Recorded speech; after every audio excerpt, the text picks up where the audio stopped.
Слышь, Кристофер, привет! Здорово.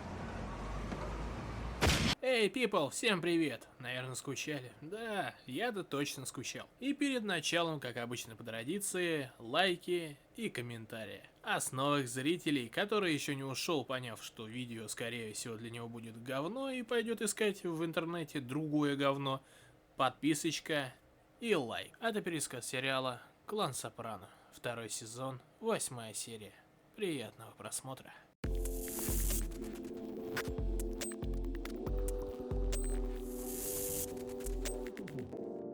Вечером у Тони дома, как всегда, ужин. За ужином, как всегда, дети начинают пилить мозги взрослым, потому что Мэдоу уже отправила несколько своих резюме, чтобы побыстрее вступить к ним в колледж. Мать говорит, что она должна поступать в один колледж, но она не хочет туда поступать, потому что хочет в другие, потому что типа они престижные. Крисси, взяв двух придурков Чипа и Дейла, идет на задание. Они вырубили охранника и вскрывают сейф. Ну, как обычно бывает, двое работают, а один решил посрать, потому что не знает, чем заняться, и пока он это делает, он расспрашивает, как можно в таком бизнесе еще и подняться.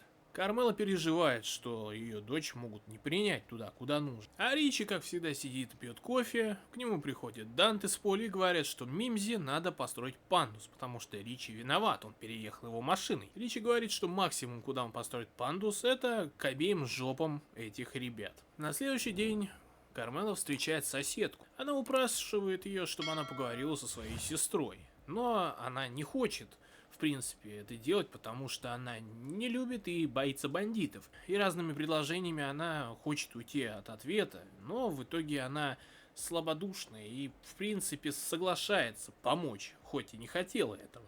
Рич пришел к Мимзи, чтобы узнать, как у него дела, в принципе, с ногами. Мимзи оценил этот юмор и посылает, в принципе, Ричи, как всегда, нахер. Но Ричи говорит, что нахер так нахер, но если ты еще будешь отсасывать Сопрано, я сверну тебе все, что еще не свернут.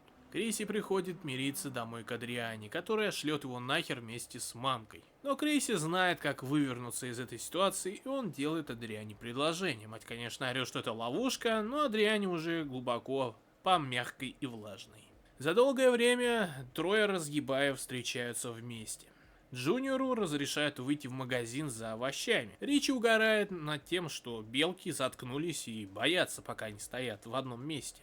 Также Ричи решает сделать Тони подарок. Однажды он отпиздил какого-то гопника, который считался самым крутым на районе, и забрал его куртку. Теперь эту страхератину, которую уже никто не носит лет 20, решил он подарить уже как бы и самому Тони, чтобы хотя бы он позорился в этом говне. Тони нехотя, но все-таки берет его подарок, чтобы потом как-нибудь мастерски от него избавиться. Кармела видит, что пришло письмо, и ее дочь принимает туда, куда бы Кармела не хотела, и выкидывает это письмо в говно и мусор. На свою беду Крисси ничему не научился и берет снова этих двух разъебаев уже на другое задание грабить еще один сейф в магазине чулков. И как обычно бывает, тот засерунчик опять обосрался.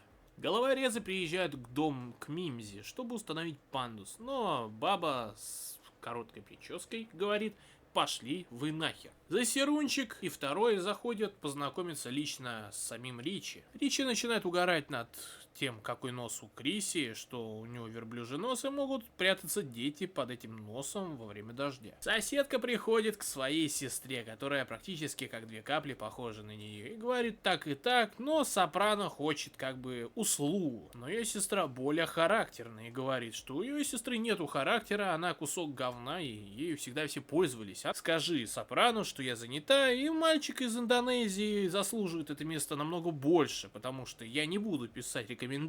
То же самое она передает уже самой Кармеле, которая понимает, что как бы поговорить тут надо лично уже с этой дурой, которая возомнила слишком много о себе, и решает также поступить. Она приходит, переодевшись, и говорит, что так и так, Мэдоу одаренная ученица, и ей нужно рекомендательное письмо, чтобы она поступила, и жизнь ее была хороша. Что это как бы не просьба, ведь если ты боишься криминальных людей, ты боишься, что тебя могут ёбнуть и найти кучи всякой биологической массы у тебя в заднице и найти тебя где-нибудь закопанный за школой, то лучше бы как бы с соседями дружить, потому что соседи могут не только помочь, но и поднасрать.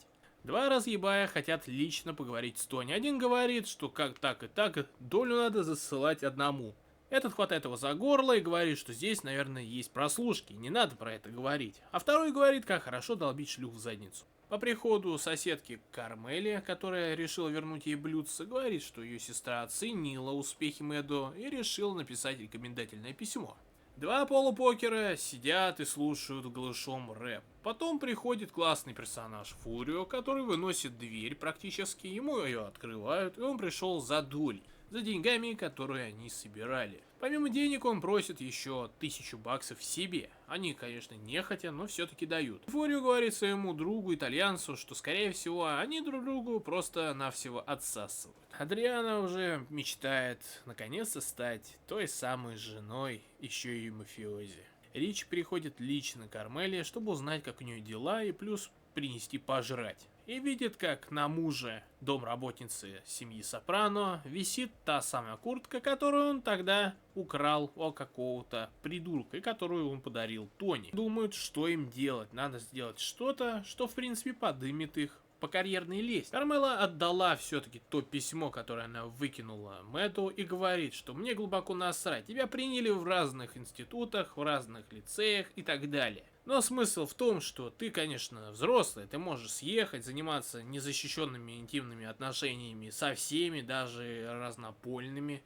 и даже родить какого-нибудь пуэрториканца, после которого ты решишь как бы его подкинуть каким-нибудь иммигрантам, чтобы не позориться и прожить свою маленькую жизнь в счастье.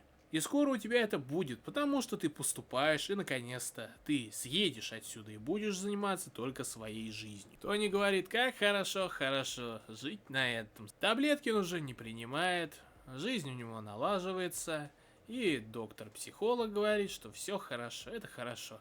Но все равно нужно продолжать заседания и вот эти все встречи, чтобы стало еще лучше. Два придурка подкараулили Криса и решили его завалить, но из-за того, что они не умели стрелять, Крис валит сначала одного, а второй просто убегает. Крис попадает в больницу. А придурок прибегает к Ричи, который говорит, так и так ты меня спрячь, я как бы застрелил Криси.